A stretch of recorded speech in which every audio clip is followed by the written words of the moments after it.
მოგესალმებით. დღეს 29 მაისია უყურებთ კურიერს 10 საათზე ახალ ამბებს მარიკა გოცირძე გაგაცნობთ. აკოთის ღონისძიების შეფარდების მოლოდინშია 6 პოლიციელი ბრალდება მათ გუშინ უკვე წარედგინათ. პროკურატურის ინფორმაციით სამართალდამცველებმა 27 მაისს გორში ძალადობით გადაამეტეს სამსახურებრივ უფლებამოსილებას. შეილახა დაზარალებულის უფლებები და ზიანი მიადგა მის ჯანმრთელობას. ინციდენტის კადრების გავრცელებიდან რამდენიმე საათში შიდა ქართლის სამმართველოს პოლიციელები შიდა ქართლისვე საოლქო პროკურატურამ აიყვანა. დაშავებულ 30 წლის მამაკაცს ნეკნის მოტეხილობა და სხვადასხვა დაზიანებები აღენიშნება. მას გამოკვლევები კლინიკა ვივამედში ჩაუტარდა. დაზიანებულია 21 წლის პოლიციელიც. დაკავებულ სამართალდამცველებს კი 5-დან 8 წლამდე თავისუფლების აღკვეთა ემუქრებათ. შინაგან საქმეთა სამინისტროში გმობენ ნებისმიერი სახის ძალადობას და გამოთქვამენ თანამშრომლობის მზაობას საგამოძიებო უწყებასთან, რათა აღნიშნულ საქმეზე სრულყოფილად და უბიექტურად დადგინდეს ყველა გარემოება. გორის ინციდენტის შედეგად დაზარალებული ახალგაზრდა პოლიციელი თავის ტრამვით ამ დრომდე კლინიკაში რჩება. დაზარალებული პაპუნა ლოცულაშვილი კი გვიან ღამით სასწრაფო სამედიცინო დახმარების ბრიგადამ პირველ საუნივერსიტეტო კლინიკაში გადაიყვანა. პაციენტს ადგილზე გაეწია პირველადი დახმარება, ასევე ჩაუტარდა კლინიკური კვლევები. ოჯახის წევრების განცხადებით მისი კლინიკაში გადაყვანა ჯანმრთელობის გაუარესების გამო გახდა საჭირო. პაპუნა ლოცულაშვილი მანამდე მკურნალობას ბინაზე განაგრძობდა. პაციენტი იმყოფებოდა ვივამედის კლინიკაში, სადაც მას ჩაუტარდა კვლევები, მაგრამ პაციენტმა უარი განაცხადა სტაციონარში დარჩენაზე, გამოეწერა ბინაზე. ბინაზე ყოფნისას მისი მდგომარეობა შედარებით გაუარესდა. ჩვენთან უტარდება კვლევები და კვლევებიდან გამომდინარე მივიღებთ გადაწყვეტილებას პაციენტი მოთავსდება სტაციონარში თუ გაეწერება ბინაზე. ბინის შერყევა ამ ეტაპზე კომპიუტერული ტომოგრაფიით არ დადასტურებულა. გორში მომხდარ ძალადობის ფაქტზე პოლიტიკური შეფასებები გრძელდება. მმართველი გუნდის განცხადებით სისტემურ დანაშაულზე საუბარი მიუღებელია სისტემური დანაშაულის შემოქმედებისგან. ასევე განმარტავენ, რომ კანონის წინაშე ყველა ერთნაირად აგებს პასუხს. დანაშაულის ჩადენა კატეგორიულად მიუღებელია და სისტემურ დანაშაულზე რასაკვირველია უადგილოა საუბარი განსაკუთრებით იმ ადამიანების მხრიდან, რომელმაც არათუ სისტემური ხასიათი მისცეს ამ ძალადობას, არამედ პირდაპირ მკვლელობები ჩაიდინეს. ყურადღებით ვიყოთ, სახელმწიფოს ჭირდება ძლიერი პოლიციელი, კანონმორჩილი პოლიციელი და რასაკვირველია სახელმწიფო ყველაფერს გააკეთებს იმისათვის, რათა არც მათი მუნდირი შერწყვეს და სახელმწიფოც არ აღმოჩნდეს მძიმე პოლიტიკური შეტევის ქვეშ. საქართველო არის ქვეყანა, სადაც არის კანონის უზენაესობა და სამართლის უზენაესობა, შესაბამისად სახელმწიფო სტრუქტურებმა მორიგ-ჯერზე ჩააბარეს ძალიან მაღალ დონეზე ეს ტესტი. სასაცილო არის ოპოზიციის მხრიდან სისტემურობაზე საუბარი ადამიანების მხრიდან, რომლებიც იყვნენ წევრები და შემქმნელები იმ პირდაპირ ვიტყოდი პოლიციური რეჟიმის და პოლიციური სისტემის, რომლებიც თვითონ არიან მათ შორის სტრასბურგის ადამიანის უფლებათა ევროპული სასამართლოს მიერ მსჯავრდებულები. გიგა ავალიანის საქმიდან ცალკე გამოყოფილ საქმეზე ძალადობის ჯგუფურ მოქმედებაში მონაწილეობის ფაქტზე ბრალდება კიდევ ორ პირს წარედგინა. დაკავებულია ირაკლი სულაბერიძე და დემეტრე გასრაძე. გამოძიებით დადგინდა, რომ ალექსანდრე გაბაშულმა, გიორგი რიკაძემ, დემეტრე ჩიქოვანმა და სხვა პირებმა მათთვის მიუღებელ პირთა გამოვლენის და დასჯის მიზნით ჯგუფური მოქმედებები დააორგანიზეს.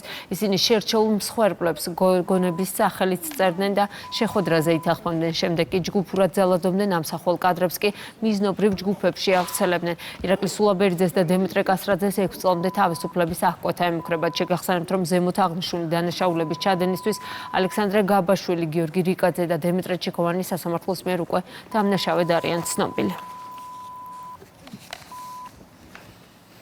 თითქმის 6 თვიანი გამოძიების შემდეგ სასამართლომ 18 წლის ჰენრი ნოვაკის სასტიკ მკვლელობაში ბრალდებული დამნაშავედ ცნო. დადასტურდა, რომ მამაკაცმა მოზარდს სიცოცხლისთვის შეუთავსებელი ჭრილობები სარიტუალო დანით მიაყენა. მედია წერს, რომ ბრიტანულ მართლმსაჯულებას ამ დრომდე პასუხისგებაში არ მიუცია ის პოლიციელები, რომლებმაც დაჭრილი მოზარდი გარდაცვალებამდე რამდენიმე წუთით ადრე დააკავეს. გახმაურებული საქმის მასალებიდან ირკვევა, რომ შემთხვევის ადგილზე მისულმა პოლიციამ ნოვაკს ხელბორკვილები დადო ისე, რომ მისი მდგომარეობა არ გაითვალისწინა. სამართალდამცველები ამგვარი ქმედების მიზეზად მკვლელის ცრუჩვენებას ასახელებენ, რომელიც ამტკიცებდა, რომ თავად იყო ნოვაკის მხრიდან სარიტუალო შეურაცხყოფის მსხვერპლი.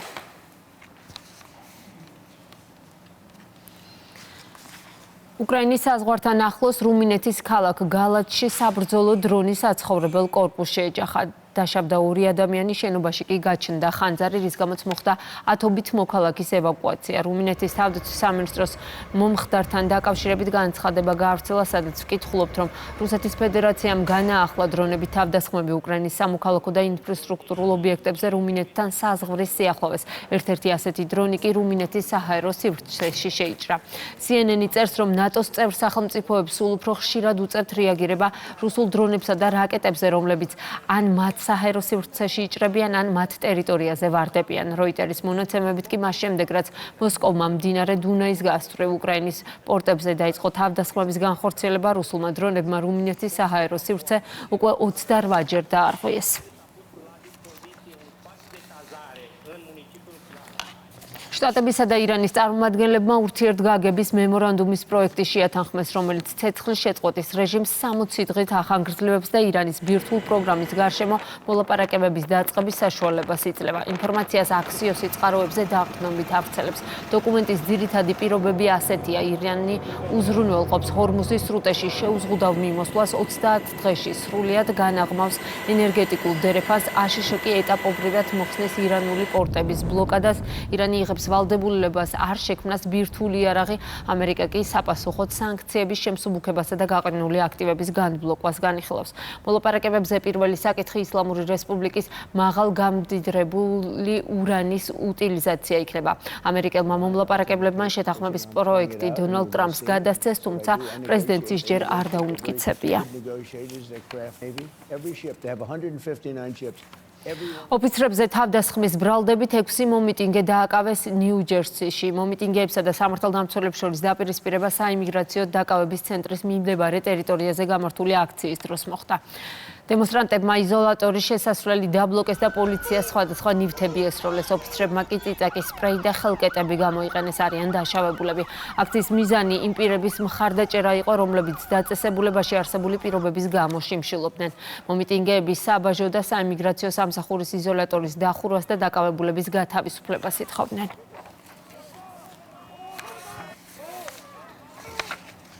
და ისევ საქართველოს ნაციონალურ მოძრაობასა და გვარამია მელიას პარტიას შორის მორიგი დაპირისპირებას აფასებენ უმრავლესობაში. მმართველ გუნდში აცხადებენ, რომ მცირერიცხოვანი აქციის შემდეგ ამ კონკრეტულ საკითხებზე დაწყებული მწვავე უთანხმოება ადასტურებს, რომ გარე ინსტრუქციებით მართული ნებისმიერი აქცია კრახით დასრულდება.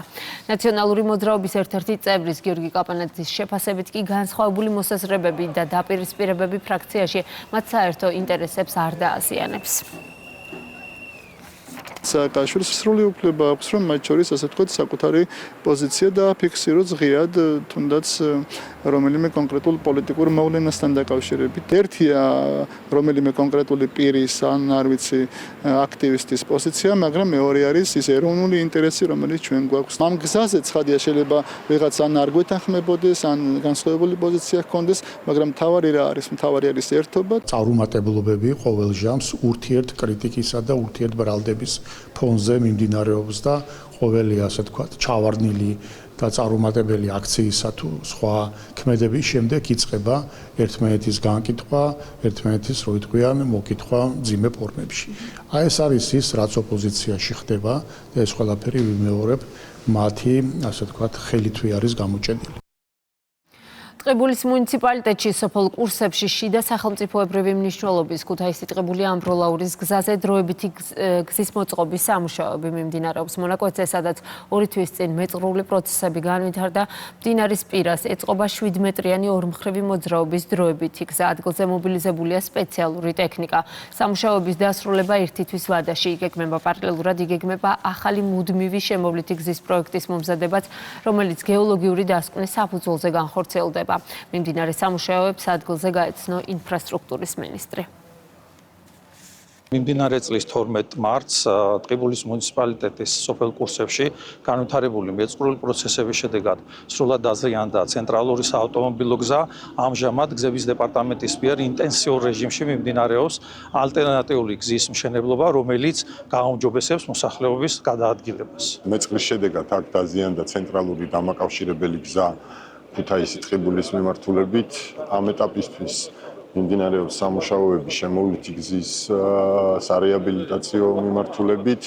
უმოკლეს ვადებში დასრულდება აქ სამუშაოები და დროებითი გადაადგილება შესაძლებელი გახდება. რაც შეეხება უკვე გრძელვადიან პერსპექტივაში საგზაო ინფრასტრუქტურის მოწესრიგებას, მიმდინარეობს უკვე პროექტირების ეტაპი, რომელიც უკვე საბოლოო ჯამში გადაწყვეტს შექმნილ პრობლემას.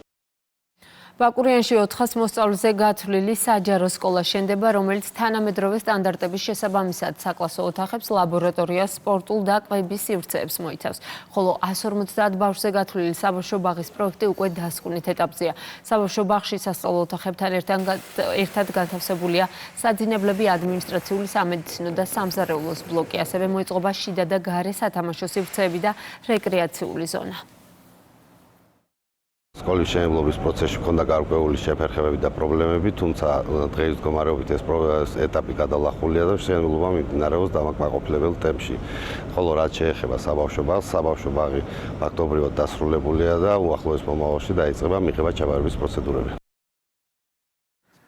ბრატისლავაში მინიფეხბურთის ევროპის ჩემპიონატი მიმდინარეობს. კონტინენტის პირველობის მეორე მატჩი საქართველოს ეროვნულმა ნაკრებმა ესპანეთის წინააღმდეგ ფრედ დაასრულა. პირველი მატჩი კი ინგლისის წინააღმდეგ ანგარიშით 1-0 მოიგო. ქართველი ფეხბურთელები მომდევნო მატჩს 30 მაისს რუმინეთის წინააღმდეგ გამართავენ. ქართველი სპორტსმენების თამაშს სლოვაკეთში ესწრებოდა საქართველოს სპორტის მინისტრი შალვა გოგოლაძე. ვიზიტის ფარგლებში ასევე შეხვდა სლოვაკეთის ტურიზმისა და სპორტის მინისტრს. მინდა მადლობა გადაუხადო მინიფეხბურთის ეროვნული ნაკრების თითოეულ წევრს ასეთი კარგი თამაშისთვის. ჩვენ შევხვდით ტურნირის ფავორიტ გუნდს ესპანეთის ნაკრებს და მათთან ნაჩვენები ფრე შეიძლება ჩაითვალოს კარგ შედეგად, რომელიც გვაძლევს მერვედფინალში თამაშის შესრულებას და შესაბამისად მინდა ჩვენ ეროვნულ ნაკრებს ვუსურვო წარმატებული ასპარეზობა დარჩენილ ტურნირში. 4 ქულა დიდ წილად უკვე გამსვლელია ჯგუფიდან და ალბათ ჩვენთვის ამ ეტაპზე ჯგუფიდან გასვლა ძალიან მნიშვნელოვანია, თუმცა ჩვენთვის მიზნები უკვე სხვა არის. ხა შაშან მაგალითად გავედი ჯგუფიდან, მაგრამ მე უკვე სერბეთთან დავმარცხლით. წელს უკვე ვფიქრობთ, რომ ნახევარფინალამდე მაინც გვინდა მინიმუმ ეს გვაქვს დასახული მიზნი. ასეთი იყო ახალი ამბები ამ დროისთვის. სხვა სიახლეებს შეგიძლიათ გაიცნოთ ჩვენს ვებგვერდზე. მე ამით გემშვიდობებით.